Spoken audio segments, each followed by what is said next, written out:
Celebrity steak Turkish ഷെഫായ Salt Bae എന്നറിയപ്പെടുന്ന Nusret കോക്സെ തന്റെ റെസ്റ്റോറന്റിൽ വന്ന 90 ലക്ഷത്തിലധികം രൂപയുടെ ഒരു ബില്ല് ഇൻസ്റ്റഗ്രാമിൽ പോസ്റ്റ് ചെയ്തിരുന്നു. പോസ്റ്റിന് കൊടുത്തിരിക്കുന്ന തലക്കെട്ട് ഇങ്ങനെയാണ്: പൈസ വരും പോകും.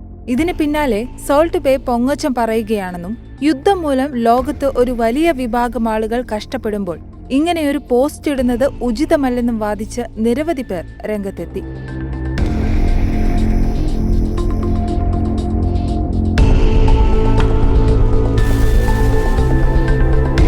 സോൾട്ട് ബേയുടെ ദുബായിലുള്ള നസ്രീറ്റ് സ്റ്റീക്ക് ഹൗസ് റെസ്റ്റോറന്റിൽ നിന്നാണ് ഒരു സെറ്റ് ആളുകളെത്തി ഇത്രയും വിലമതിക്കുന്ന ഭക്ഷണം ഒറ്റയിരിപ്പിൽ കഴിച്ചിറങ്ങിയത്.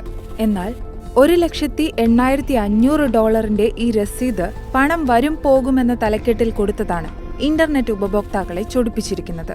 മുൻപും പല വിവാദങ്ങളിലും പെട്ടയാളാണ് ഈ ടർക്കിഷ് ഷെഫ്. പക്ഷേ റെയ്ബാൻ റൗണ്ട് കൂളിംഗ് ഗ്ലാസും വെച്ച് ഇറച്ചി മുറിച്ച് കാഴ്ചക്കാരെ കയ്യിലെടുക്കുന്ന ഇയാൾക്ക് ഇൻസ്റ്റഗ്രാമിൽ 53 മില്യണിലധികം ഫോളോവേഴ്സ് ഉണ്ട്.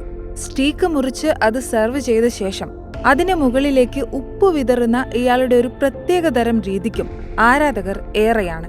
ഇതിൽ നിന്നുമാണ് നുസ്രത്ത് കോക്സെയ്ക്ക് സോൾട്ട് ബേ എന്ന പേര് വന്നത്.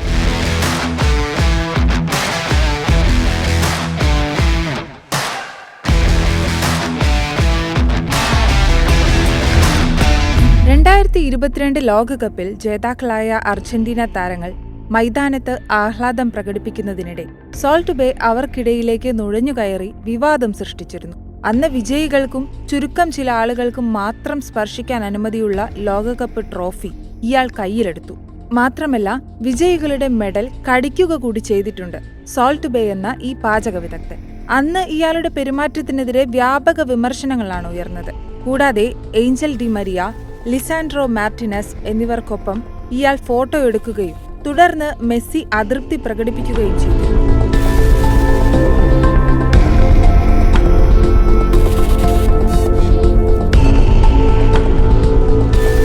സോൾട്ട് ബേയെ സംബന്ധിച്ച ഈ പുതിയ ബില്ല് വിവാദത്തിൽ ആളുകൾ ഏറെ വൈകാരികമായും പ്രതികരിക്കുന്നുണ്ട്. പണപ്പെരുപ്പത്തിലെ 60% വർധനയ്ക്കും 10% തൊഴിലില്ലായ്മ നിരക്കിനുമിടയ്ക്ക് കഠിനമായി അധ്വാനിക്കുന്ന തുർക്കികൾക്ക് ഭക്ഷണത്തിനായി ചെലവഴിച്ചിരിക്കുന്ന ഇത്രയും വലിയ ബില്ല് അപമാനമാണെന്നാണ് ഇന്റർനെറ്റ് ഉപയോക്താക്കൾ വാദിക്കുന്നത്. മാത്രമല്ല, ഒരു നേരം ചെലവഴിച്ച ഈ പണം ഗസയിലെ ജനങ്ങൾക്ക് ഒരു മാസത്തെ ഭക്ഷണം നൽകുന്നതിന് ഉപകരിക്കുമായിരുന്നുവെന്നും ആളുകൾ പറയുന്നു. ലോകത്ത് 828 മില്യണോളം വരുന്ന മനുഷ്യർ വിശന്നിരിക്കുമ്പോൾ ഇത്രയും പണം ആഡംബരത്തിനായി ചെലവാക്കുന്നതും അതിന്റെ ഗൗരവത്തെ ലഘൂകരിക്കും വിധം സമൂഹ മാധ്യമങ്ങളിൽ പ്രചരിപ്പിച്ചതും ഏറെ വേദനിപ്പിക്കുന്നതാണെന്നാണ് മറ്റു ചിലർ വാദിക്കുന്നത്.